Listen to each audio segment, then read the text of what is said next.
Okay, this is the professor back with another lesson on income disparity. This is the third one in the series. And so I just want to make it clear, based on some of my comments in the previous two videos, you may think that I'm against the rich, or I'm maybe anti-business or anti-capitalism, and that's not true. I am definitely pro-capitalism. I think capitalism, if you look at history, look all around the world, capitalism has done more to bring the poor out of poverty and to raise the standard of living. Anywhere you look, capitalism has done that. There's no other economic system that has done as much as capitalism has. And I'm also pro-free and competitive markets. And so instead of saying just pro-business, I think I'm qualifying that and saying that things need to be, the playing field needs to be level, and it needs to be free and competitive. So competition is what protects the consumer more than regulation does, is my theory. And so now we want to go into, I want to kind of summarize what I've been talking about. And where we have the business community and the upper income are going to government for protection and basically becoming monopolies. And monopolies are bad because then they don't serve the customer properly. And we know that monopolies have all kinds of evil things are done when a person has a monopoly. And so the business in the upper income is going to the government and giving campaign finances, and what comes back is tax policies that favor them and regulations. Okay, we talked about that. We also talked about the Federal Reserve, and I'll have a whole lesson on the Federal Reserve, but there's zero interest rate policy, and what that does is hurting savers, and it's benefiting basically corporations that can borrow cheaply, and also banks. So it's hurting savers. It's basically transfer wealth from savers to the corporations because you're not earning anything on your money and being in the bank. There's also a thing we need to talk about, and I'll probably have a whole lesson on this, but it's outsourcing. So I just kind of want to just mention in passing, basically outsourcing, what happened is it used to be that American corporations would hire American workers. And what happened is we had NAFTA, which allowed corporations to hire in Central America and South America. And then we had the GATT treaty, General Agreement on Trade and Tariffs, and that was a few years later than not many people know about. But what that did is it opened up the rest of the world for American corporations to be able to hire, basically outsource jobs to the rest of the world. And so what that's done is they don't hire Americans. And so even though the corporations may be doing very well, they're at record profits, what's happened is they're not hiring Americans to produce the products that we buy. And also, so what it's doing is all these policies are hurting small business.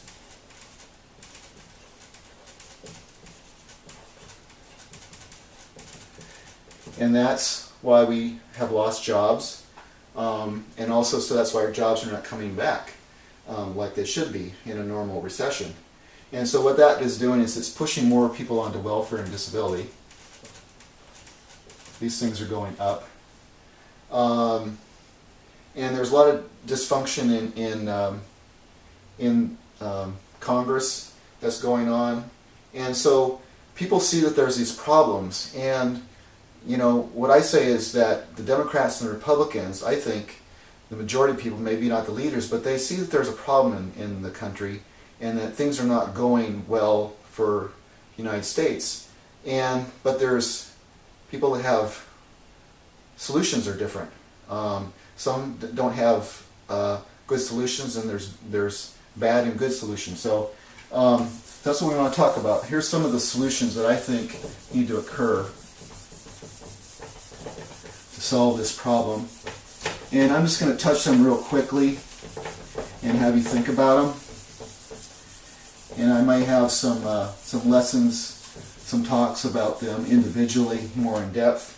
But in my mind, the first solution that needs to happen to break that link between business big business, and the Congress basically is campaign finance. And the reason I say that is because I've read and heard that congressmen spend most of their time out getting finances, campaigning for finances, getting ready for the next election. And so they're not thinking long term. They're just thinking of the next election. What I need enough money to run a campaign, costs millions of dollars, and so they need to go out and get those funds. And the people that give those large amounts of money, they're going to require something in return. And that's the problem. This is called crony capitalism, where business and government are linked together and they really need to be separated. So I would say corporations are not individuals, even though the Supreme Court has ruled on this and said they have free speech to be able to contribute all they want. Corporation is a business entity. It's not a person. Okay? So corporations shouldn't be able to contribute to campaigns. It should just be individuals. And it should be limited. Should be a limit on it. I don't know what that amount is, what is the best limit, but I think our country could experiment with that, and that would basically what it's doing is instead of a small group of people giving large amounts of contributions, if a person that's running for Congress or wants to get reelected, they've got to go to a large number of people and get campaign finances. Okay, so it's spreading the influence. Not one person or a group of people cannot influence that congressman. They have to go out and they have to serve all the people. And so it's just like a monopoly. If a company has a monopoly, they can guide and they don't have to serve the customers. But if the congressman has to, instead of serving just one small group of people, they have to serve everybody in their district, there's less corruption and there's more accountability. The other thing we need to have is term limits. So campaign financing and term limits. If you go and look and research this, how many people have been there for a long period of time? We're talking 20, 30, 40, almost 50 years people are in there. And then there's other people that not only as the father, maybe the grandfather, the father and the son, or the daughter has been in the Congress. It's almost like we're back to England where you have royalty, where you have the king and the princes and princesses, and everything's inherited. It's passed down from one person to another. We're not getting fresh blood into the system, okay? And so the other thing we need to do is we need to break up the banks. What's happened is that the banks, there's 5 of them now that are so big that they control a lot of the economy. And so because they control a lot of the economy, that politicians don't want them to fail. So it's called too big to fail. So 3 is break up the banks.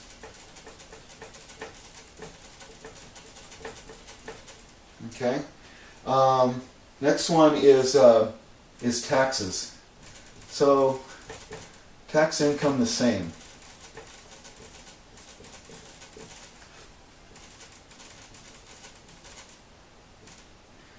The other thing is that if we want big government as a whole, which I'm not for, there's reason for that, then we need to pay for it.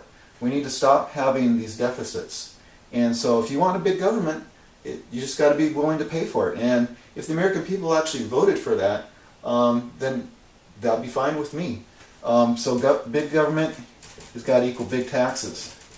Now the problem is a lot of people say, well, those taxes have to come from the rich, okay? But the rich, if you took all their wealth, from what I've read, it's $4 trillion, all the wealth. That's not just the income they earn each year, but it's everything they own, okay? So what's our deficit? Our deficit is like, has been $1 trillion a year. So I'm not sure what the income of the 1% is each year. I'll find that out. But what I'm saying is that to solve this problem of too big a government, it's not just going to come from the rich. It's going to have to come from everybody. Everybody's going to have to pay more, even those that aren't paying anything right now. And then we need to limit government's reach in regulations. We need to scale back what areas it's in. If this shutdown, if it taught anybody anything this time, is that how many fingers the government has in all these different pots, okay? And it's into everything, you know. And cut the tax loopholes. And the reason that Republicans really stress that is because business and the upper income, they go to the government and they get special perks in the tax code. So the tax code is a way that it props up their income. And so if you simplify the taxes and you eliminate tax loopholes, then that keeps these people from going to the government and seeking special favors. Okay, so that's why some of the there's a lot of different tax theories how you should do it. You know, some people say we should go to a consumer tax, consumption tax, instead of income tax, because an income tax, basically you have to first determine how much income the person has accumulated. Okay, and so that's taking revenue that comes in minus their expenses. And so what the government's done is, okay, we're going to let you deduct all these certain things so that it looks like you have less income than you really do. So there's a lot they can play with the numbers and come up with less income. There's ways to shelter the income, okay, versus a sales tax or consumption tax, which is handled by the merchants, the retailers, and if a person comes in and buys a product, there's a set price for the product, and they say that the sales tax is, let's say it's 10%. So there's no fudging that the person can do because it's controlled by the merchant and the retailer. So tax loopholes, try to simplify the tax code, and as long as you bring in the same amount of revenue, if the revenues are going to be enough to pay for this big government the American people seem to be voting for, then that's fine with me. No deficits, okay? And what's going to happen, I believe, is that if people pay the big taxes, they'll say, oh, maybe we don't need that big a government. Maybe we want to pay for less of a government. We don't want to pay these big taxes. And so maybe we need to have limited government. Okay, so that's kind of our summary, or our solutions for income disparity. And I'll have more videos on other subjects, so please check out my YouTube channel. This is Professor, signing off. Thank you.